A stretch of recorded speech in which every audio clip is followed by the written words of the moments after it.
የሰዓቱን ዜና የምንጀምረው እንግዲህ 22ኛውን የኢኮኖሚ ፎረም በአፍሪካ በተመለከተ ኢትዮጵያ የምታዘጋጀውን ይህንን ጉባኤ አስመልክተን ዜናችንን ከዛው ከጊዜያዊ ስቱዲያችን ከሸራተን አዲስ ይሆናል። አሸብር ጌትነትና ምስክር ተስፋ ይጠብቋቸዋል። አሁን በቀጥታ ወደ አሸብር ጌትነት ነው የምናልፈው። ከኛ ጋር ሁኑ። አመሰግናለሁ ተመስገን። እንግዲህ 22ኛው የዓለም ኢኮኖሚ ፎረም በአፍሪካ ጉባኤ ዛሬም ለሁለተኛ ቀን ቀጥሎ ውሏል። ዛሬ በነበረው የረፋዱ ውይይት ላይ በዋናነት የተለያዩ ጉባኤዎች ቢካሄዱም ወይም ደግሞ ሴሽኖች ቢካሄዱም በተለይ ደግሞ በአፍሪካ ውስጥ የመሰረተ ግንባታን በተመለከተ መንግስታትና የግል ባለሀብቱ በምን አይነት መልኩ ተባብረው ሊሰሩ ይገባል በሚለው የተካሄደው ውይይት እንዲሁም ደግሞ ጠቅላይ ሚኒስትር መለስ ዜናዊና የቀድሞ የእንግሊዝ ጠቅላይ ሚኒስትር ጎርደን ብራውን የተሳተፉበት በዋነኝነት ሊጠቀስ የሚችል ነው። እንግዲህ በዚህ ውይይት ላይ ምን ተነሳ የሚሉትን ነገሮች ለተመልካቾቻችን ለማሳየት ያክል ጠቅላይ ሚኒስትር መለስን ያነሱትን ሐሳብ ላስቀድም። እሳቸው በዚህ ውይይት ላይ ያሉት ነገር እንግዲህ በተለይ በአፍሪካ ውስጥ የመሰረተ ልማት ግንባታን የማካሄድ ጉዳይ በተለይም ደግሞ ከኢትዮጵያ ሁኔታ ያለውን አንጻር በማሳየት ነው እሳቸው ማብራሪያ ሲሰጡ የነበረ። መሰረተ ልማትን በኢኮኖሚ ውስጥ የምናስፋፋው ለኢኮኖሚ እድገት ብቻ ሳይሆን ኢኮኖሚው መዋቅራዊ ለውጥ እንዲያመጣ በሚያስችል መልኩ ለመተግበር ነው ብለዋል። ከዚህ ጋር በተያያዘ እንግዲህ መንግስት በተለያየ መልኩ በሚያደርጋቸው የመሰረተ ልማት ግንባታዎች ውስጥ ሰፋፊ የሆኑ የስራ ዕድሎችን ከመፍጠር አኳያ መዋቅራዊ ለውጦችን በዛው ልክ ደግሞ የማምጣት እድሉን በጣም ሰፊ ይሆናል የሚል ሐሳብ ነው ያቀረቡት። እንግዲህ በዚህ መልኩ ሊታይ የሚችሉ ሌሎች ሐሳቦችም ተነስተው ነበረ። በተለይም ደግሞ የግል ባለሀብቶቹ በእንደዚህ አይነት የመሰረተ ልማት ግንባታዎች ውስጥ ምን አይነት ሚና ሊኖራቸው የሚለውን በተመለከተ ማለት ነው። እንግዲህ በዚህ ደረጃ የተነሳው ነገር ምንድነው? ከመንግስት ጎን ከሚያደርገው በተጨማሪ ደግሞ የግል ባለሀብቱን ገብተው ሊሰሩ የሚገባበትን እድልም ሊታይ ወይም ደግሞ መታየት እንደሚገባው ሐሳብ ተሰጥቶበታል። ከዚህ አኳያ ግን የግል ባለሀብቱ ላይ ያሉ ችግሮች ወይንም ደግሞ የግል ባለሀብቱ የተለያዩ አይነት ሪስኮችን ወይንም ስጋቶችን በማየት ወደ እንደነዚህ አይነት አትራፊ ያልሆኑ የመሰረተ ልማት ግንባታዎች የመግባቱ እድልም አነስተኛ ነው። ስለዚህ በዚህ ደረጃ ያሉ ችግሮችን አይቶ መቅረፍ እንደሚገባም ሐሳቦች ተሰጥተዋል። ከዚህ በተጨማሪ ጠቅላይ ሚኒስትር መለስ ያነሱት ነገር ወይም ደግሞ ከአወያዩዋ የቀረበላቸው ጥያቄ ነበረ። በዋናነት ደግሞ በኢትዮጵያ ውስጥ ለምን በባንክና በቴሌኮሙኒኬሽን የውጭ ባለሀብቶች አይገቡም በሚል የቀረበው አንደኛው ጥያቄ ነበረ። ለዚህ የሳቸው የሰጡት ምላሽ በተለይም ደግሞ ወቅታዊውን የዓለም ኢኮኖሚ ቀውስ በማሳየት ነው ማብራሪያቸው መስጠት የጀመሩት። በተለይም ደግሞ በአሜሪካ ውስጥ ከቀውሱ ጋር ተያይዞ እነዚህ ትልቅ የሆኑ ባለሀብቶች የፈጠሩት ስህተት የአሜሪካን ኢኮኖሚ ብሎም ደግሞ በዓለም አቀፍ ደረጃ ያመጣውን ቀውስ በማሳየት እኛም ደግሞ በዚህ በኢትዮጵያ ውስጥ አቅማችን ባልተጠናከረበት ሁኔታ እነዚህ ባለሀብቶች ገብተው እንዲሰሩ መፍቀድ ተመሳሳይ የሆነ አደጋ ወይንም ደግሞ ችግሮች እንዲፈጠሩ የመፍቀድ ያክል ስለሆነ ያንን የማይደረግበት ምክንያት በእንደዚህ አይነት መልኩ ገልጸውታል። እንግዲህ ወደ ዋናው ውይይታችን ስንመለስ ወይንም ደግሞ በመሰረተ ልማት ግንባታ የግል ባለሀብቱና የመንግስት ትብብር ምን መሆን አለበት በሚለው ረገድ ያለውን ነገር ስንመለከት ይሄ ትርጉሙ ምንድነው የሚሉ የተለያዩ ሐሳቦች ሲነሱ ነበር። እንግዲህ ለዚህ እንዲረዳን እንግዳ ይዤ ቀርብ ያለው ፕሮፌሰር መኮንን ሐዲስ ይባላሉ። እሳቸው ጋር እንግዲህ አጭር ቆይታ ይኖረኛል ማለት ነው። እንግዲህ ቅድም ሲታይ እንደነበረው ወይንም በውይይቱ ላይ ሲነሳ እንደነበረው የግል ባለሀብቱና መንግስት በመሰረተ ልማት ግንባታው ላይ ሰፊ የሆነ የትብብር ድርሻ ሊኖራቸው እንደሚገባ ከፓናሎችም እንደዚሁም አስተያየት ሲሰጡ ከነበሩ ሰዎችም ሲነሳ ነበርና ምናልባት ይሄ በየሀገሩ ኢኮኖሚያዊ እድገት ጋር ሊኖረው የሚችለው ትርጉም ምንድነው ይላሉ? በመሰረቱ የመሰረታዊ ግንባታ ላይ የሚደረገው ኢንቨስትመንት መንግስት ነው የሚያደርገው። ለምን አዲስ እየሆነ በየጊዜው በተለይ የምዕራብ ሀገሮች በለዲስካሽን እንደሚያነሱት አልረዳም እንጂ የአሜሪካንንም ኢኮኖሚ በምንከታተልበት ጊዜ መጀመሪያ ላይ ኢንፍራስትራክቸር ቢልዲንግ ያደረገው መንግስት ነው። አሁንም ቢሆን የመንግስት ሮል በኢኮኖሚ ውስጥ ከፍተኛ ነው። አሜሪካም ሆነ ሌሎች የምዕራብ ሀገሮች እንደ ኢትዮጵያ ባሉ ሀገሮች ደግሞ ቅድም ፓናሉ ላይ ተነስቶ የነበረ አንድ ፊገር አለ። በጣም ከፍተኛ የሆነ ፊገር የሾርት ፎሉ 90 ቢሊዮን ዩኤስ ዶላር ነው በአመት ኢንፍራስትራክቸር ላይ። እሱን ሊያሟላ የሚችል የፕራይቬት ኢንቨስትመንት የለም። እሱን መሸከም የሚኖርባቸው መንግስታት ናቸው። እሱን ካደረጉ በኋላ ነው ኢኮኖሚው እየተከፈተ በአትራፊ የሆኑ ድርጅቶች እየመጡ ኢንቨስት ሊያደርጉ የሚችሉት። ስለዚህ ሁለቱም የራሳቸው ሮል አላቸው። ሁለቱም የራሳቸው ሚና አላቸው። የሚያስፈልገው ምንድነው? ባላንስ ነው። ስህተት የሚሆነው ምንድነው?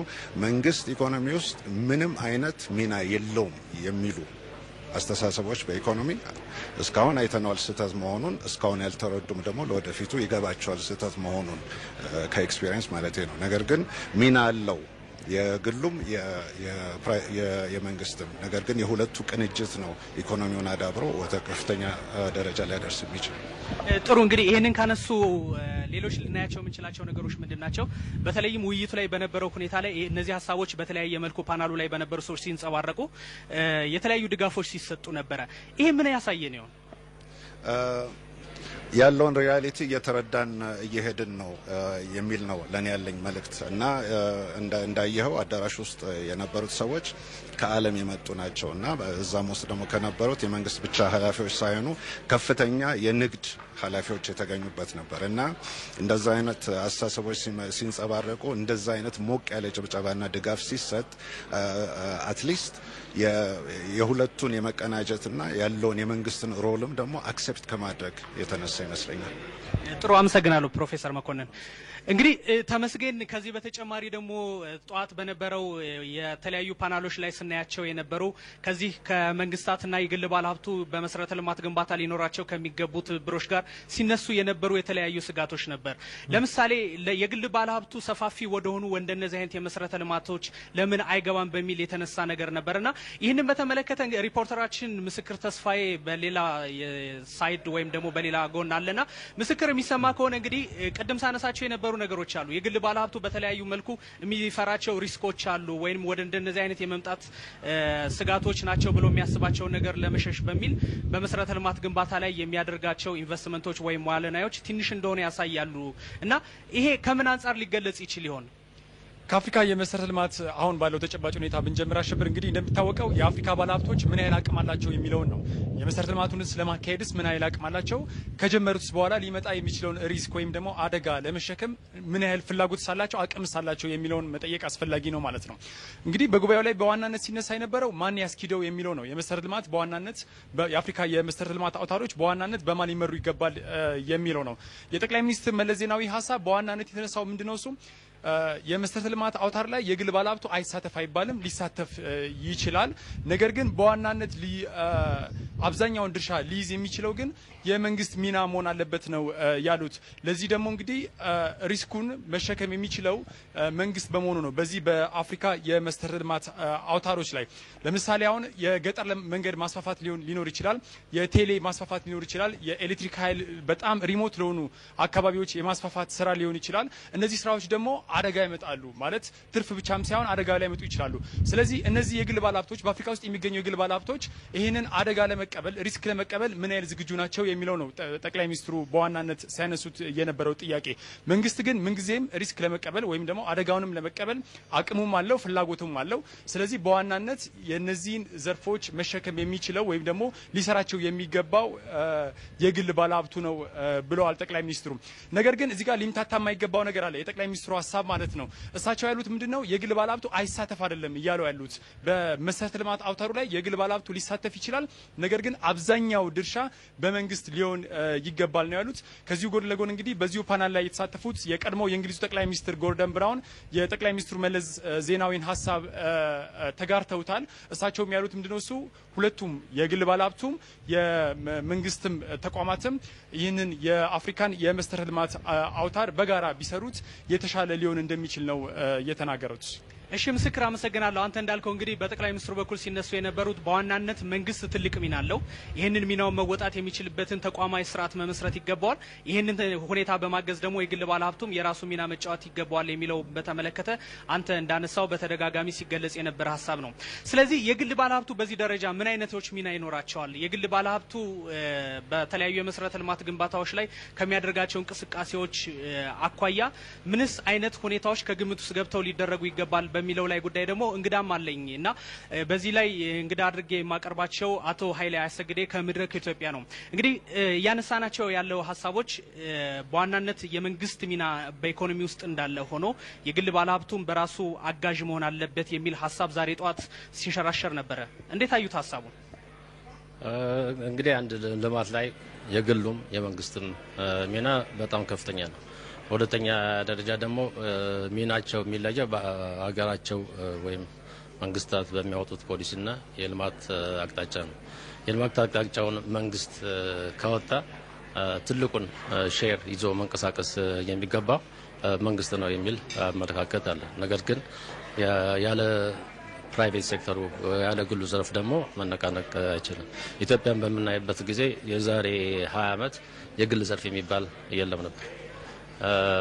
ልማትም የሚባል የለም ነበር። ስለዚህ ያለው መንግስት ያወጣው የልማት አቅጣጫና ልማት ላይ ደግሞ የሚያወጣው ኢንቨስትመንት ከፍተኛ መሆኑን ሁላችንም በተለያየ መልኩ ኢትዮጵያኖች ብቻ ሳይሆን የውጭም ባለሀብትም ሆነ ኢትዮጵያን ለመጀመሪያ ጊዜ ሊጎበኙ የሚመጡ ሰዎች የሚመሰክሩበት ጉዳይ ነው እና በተለይ ኢንፍራስትራክቸር ላይ ስንመጣ ኢንፍራስትራክቸር ከፍተኛ ገንዘብ ነው የሚጠይቀው። መንገድ ብንል፣ ትምህርት ብንል፣ ጤና ብንል፣ ቴሌኮሙኒኬሽን ብንል ከፍተኛ ገንዘብ ይጠይቃልና ይሄ ከፍተኛ ገንዘብ ደግሞ በአንድ ጊዜ ሪተርን ይዞ አይመጣም። ስለዚህ በእኛ በሀገራችን የልማት አቅጣጫውና ልማቱን ስናይ የመንግስት ሮል ከፍተኛ ነው ብዬ ገምታለሁ። ሁለተኛ የኛ ፕራይቬት ሴክተር ኢትዮጵያዊ ባለሀብትንም ስንመለከት በአብዛኛው ያለው እውቀት ነው ማለት ይቻላል። የስራ ልምድ ነው ያለው ማለት ይቻላል። ገንዘብ የለውም። ኢንፍራስትራክቸር ደግሞ ከፍተኛ ገንዘብ የሚጠይቅ ጉዳይ ስለሆነ በቀጥታ በኢንፍራስትራክቸር ላይ ያለው መሰረተ ልማት ላይ ያለው ሮል ሪሊ አነስተኛ ነው። ከዛ ባሻገር ደግሞ የውጭዎቹን ደግሞ ስናይ በተለያየ ከኢንፍራስትራክቸር ቶሎ ገንዘብ የሚገኝበት ላይ ይሮጣሉ። ጥሩ ምሳሌ የምናየው ቴሌኮሙኒኬሽን ላይ ነው። ቴሌኮሙኒኬሽን በሀገሪቷ የልማት አቅጣጫ ላይ ትልቅ ሮል አለው። ትምህርት ላይ ትልቅ ሮል አለው። ጤና ላይ ትልቅ ሮል አለው። ገቨርናንስ ላይ ትልቅ ሮል አለ። እንግዲህ ፕራይቬት ሴክተሩ እዚህ ሴክተር ውስጥ የኛን ልማት ደግፋለሁ ብሎ ካልመጣ በስተቀር ጥቅሜን ፈልጋለሁ ብሎ ከመጣ እዚህ ላይ ኢንቨስት ያደርጋል። ኢንቨስት የሚያደርገው ኩዊክ ወይም ቶሎ ገንዘብ ቶሎ ተፈጠነ መልኩ ጥቅም የሚገኝበት የሞባይል አገልግሎት ላይ ነው እና ይሄን በምናይበት ጊዜ ሁለቱም አብረው ይሄዳሉ። ግን የልማቱ አቅጣጫውን ዳይሬክሽኑን፣ ፖሊሲውን ወይም ደግሞ ልማቱ ፕላኑን አሁን ጂቲፒ እያልን እናወራለን እዛ ላይ ኢምፓክት እንዲመጣ ከተፈለገ የመንግስት ሮል ከፍተኛ መሆን ይኖርበታል። እሺ አመሰግናለሁ አቶ ኃይሌ።